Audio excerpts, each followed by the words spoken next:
Assalamualaikum warahmatullahi wabarakatuh. Selamat pagi anak-anakku, bagaimana kabar kalian hari ini? Semoga kalian semua dalam keadaan sehat dan tetap semangat untuk terus belajar.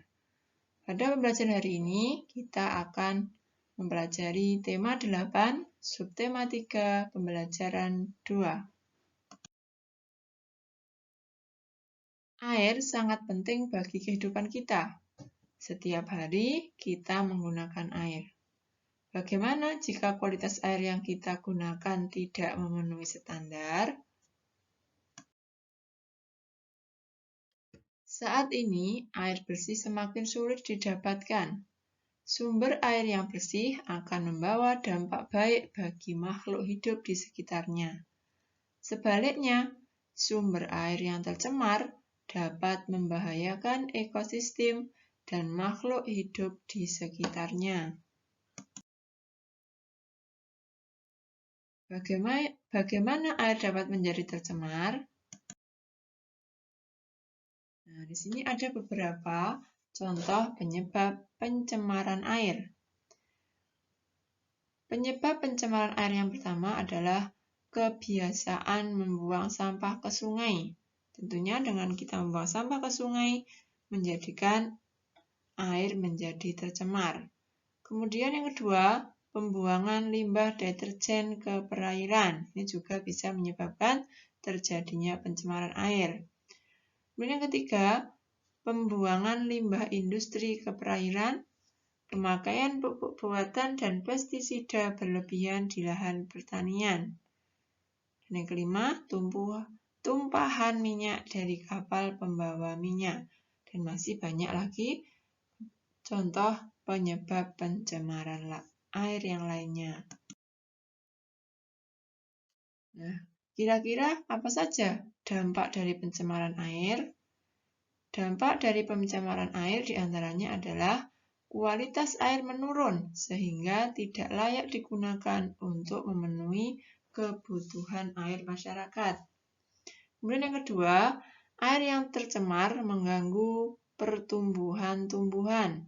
Yang ketiga, membahayakan ekosistem yang ada di air. Kemudian yang keempat, ikan menjadi tercemar, logam berat dan berbahaya untuk dikonsumsi. Dan yang kelima, menyebabkan krisis air bersih sehingga manusia sulit untuk mendapatkan air bersih. Nah, di sini ada contoh beberapa tindakan untuk mengurangi krisis air bersih. Di antaranya adalah menghemat penggunaan air, kemudian membuat lubang resapan atau biopori, menanam pohon, dan menanggulangi pencemaran sumber air. Itu adalah beberapa tindakan yang dapat kita lakukan untuk mengurangi krisis air bersih.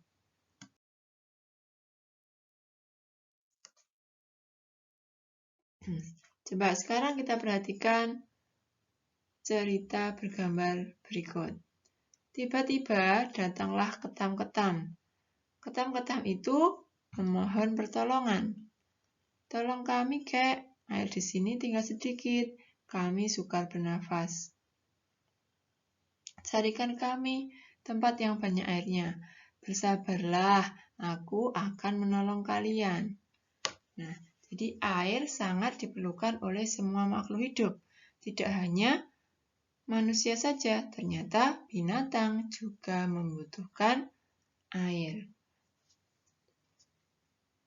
Nah, dari gambar ini adalah merupakan contoh penggalan cerita bergambar.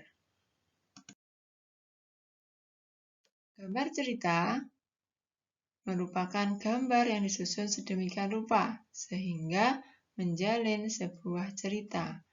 Gambar cerita dibuat sesuai alur cerita dan mendukung isi cerita. Jadi, gambar yang ada dalam gambar cerita tadi tentunya sesuai dengan alur cerita dan mendukung isi dari cerita tersebut. Ciri-ciri gambar cerita. Di antaranya adalah yang pertama, gambar dilengkapi dengan balon teks atau dialog. Kemudian yang kedua, gambar disajikan secara sederhana. Dan yang ketiga, memuat gambar lebih banyak daripada tulisan. Yang keempat, gambar-gambar menceritakan urutan cerita. Dan yang kelima, gambar memberi gambaran singkat tentang isi cerita.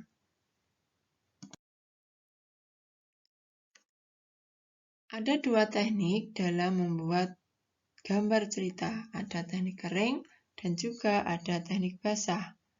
Apa perbedaannya?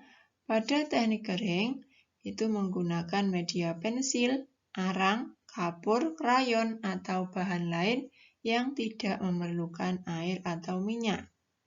Sedangkan pada teknik basah menggunakan media berupa cat air, cat minyak, tinta, atau media lain yang memerlukan air atau minyak khusus sebagai pengencer.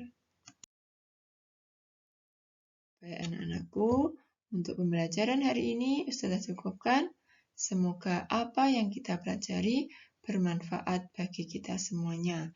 Ada kurang lebihnya Ustazah mohon maaf. Terus semangat untuk belajar.